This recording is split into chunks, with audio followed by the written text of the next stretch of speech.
অবশেষে গুঞ্জনই সত্যি হলো, আগস্টে সিরিজ খেলতে বাংলাদেশে আসছে না ভারত ক্রিকেট দল। বর্তমান পরিস্থিতি বিবেচনা করে স্থগিত করা হয়েছে সিরিজটি।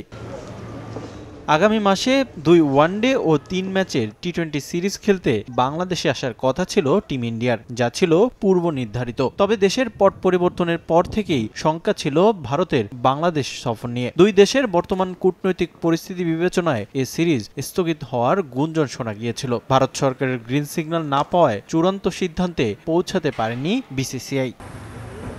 এবার দুই বোর্ডের সমঝোতায় পরিবর্তন করা হয়েছে সিরিজের সময়সূচি। চলতি বছর আগস্টের পরিবর্তে আগামী বছর সেপ্টেম্বরে সাদা বলে সিরিজ খেলতে বাংলাদেশে আসবে টিম ইন্ডিয়া। এক বিবৃতি দিয়ে বিষয়টি নিশ্চিত করেছে বিসিসিআই। এদিকে বিসিবি জানিয়েছে, আন্তর্জাতিক ক্রিকেট সূচি পর্যালোচনা করে দুই দেশের ক্রিকেট বোর্ড আগামী বছরের সেপ্টেম্বরে সিরিজ আয়োজনের সিদ্ধান্ত নিয়েছে। তবে কি কারণে সিরিজের সূচি পরিবর্তন করা হয়েছে তা স্পষ্ট করেনি কেউ। সিরিজের সময় পরিবর্তন হলেও অপরিবর্তিত থাকছে ম্যাচের সংখ্যা। 2 ওয়ানডের পাশাপাশি 3টি টি-20 ম্যাচ খেলবে দুই দল।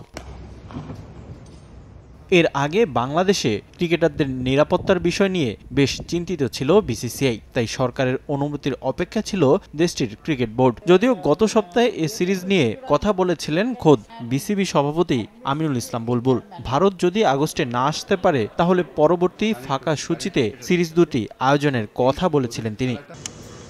সবশেষ 2022 সালে বাংলাদেশ সফরে এসেছিল টিম ইন্ডিয়া। 2 টেস্ট ও 3 ম্যাচের ওয়ানডে সিরিজ খেলেছিল টাইগাররা। লাল বলের সিরিজে 2-0 ব্যবধানে হারলেও ওয়ানডেতে 2-1 ব্যবধানে সিরিজ জিতেছিল বাংলাদেশ। রিফাতুল ইসলাম মিরন, সময় সংবাদ।